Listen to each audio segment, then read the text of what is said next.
I will discuss on a very common topic of why we see disagreements leading to serious conflict situations and upsetting our peace and happiness, and how we can tackle them. Never was a time in history when there was no conflict either within or outside. I feel there is a continuous conflict within us, in our mind, heart, and brain. We are not able to resolve them within. These issues range from good to bad qualities: trust, patience, love, sacrifice, honesty, sense of inclusion on the one side, and anger, jealousy, ego, desire, lust, greed, pride on the other.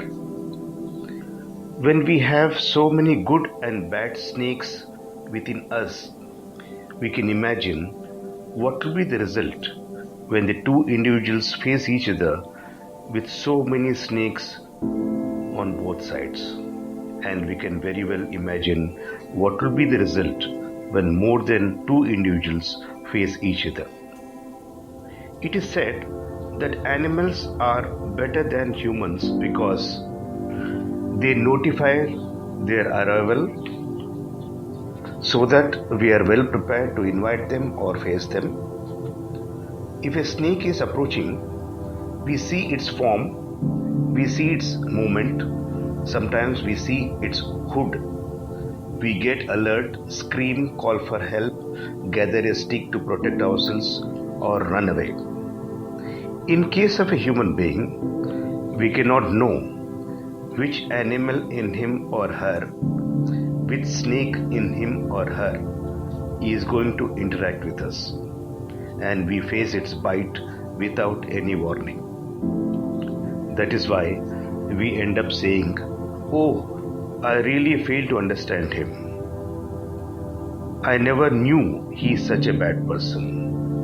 I blindly trusted him." Now, we must know from where these snakes have come into our being. We cannot say that our parents who are given this body have also given us these good and bad qualities, because no two siblings born of same parents and brought up in same environment are same. They can behave totally differently. So we can say that they are born with certain qualities, maybe carried forward from their previous several lives.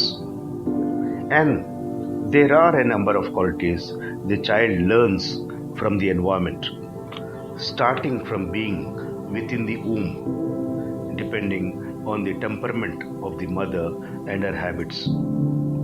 And after birth, even as a child, before learning a language, through feeling of vibrations of the environment, the child learns.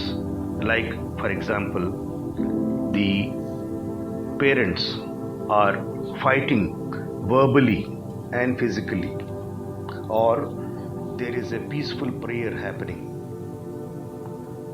As they grow, they closely watch parents, relatives, friends, and learn all the qualities of anger, hatred, jealousy, and a few good qualities.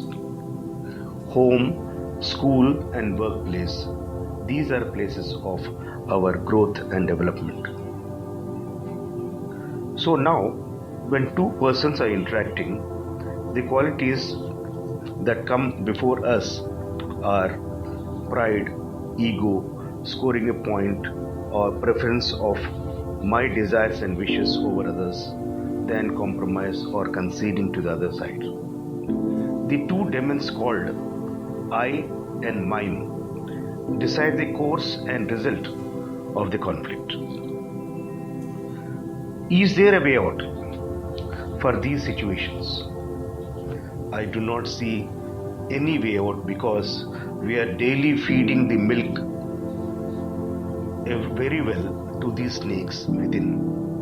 We enjoy feeding them. We enjoy our ego. We feel we can win over the other all the time. So this drama goes on as it has been happening over millions of years. no supernatural power can stop these daily fights. But there is one small way out.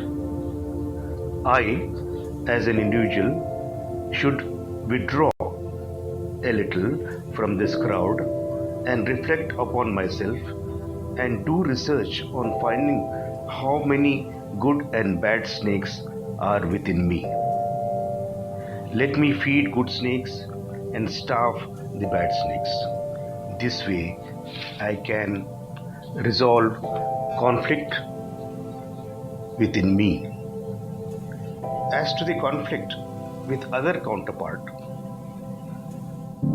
he may remain bad, but when I interact with him with my goodness, I am likely to take right decisions, like even conceding and compromising where necessary, or even feeling happy when I allow the other person to win the game.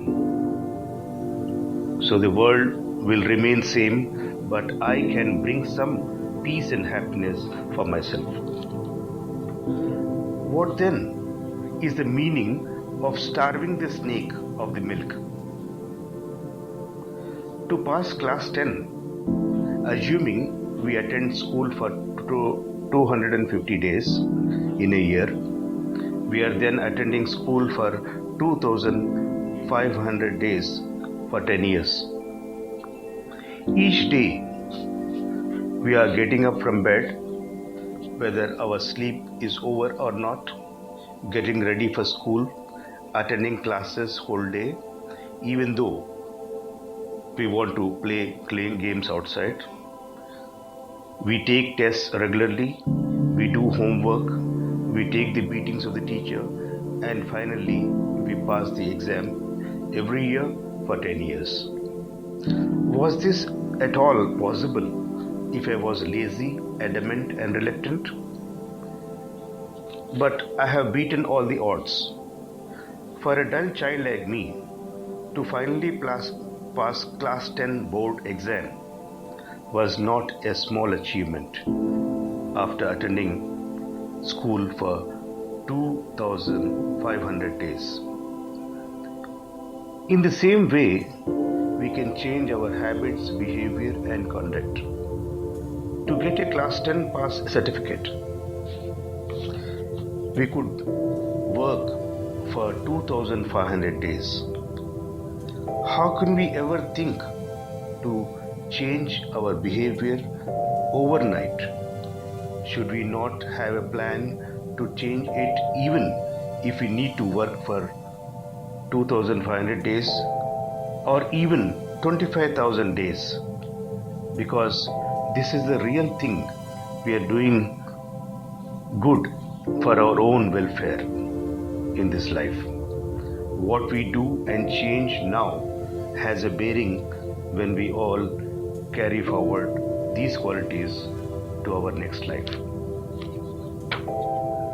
I only pray that we must understand that we are already late to wake up to this exercise. It is better late than never. Wishing you all the best. Thank you.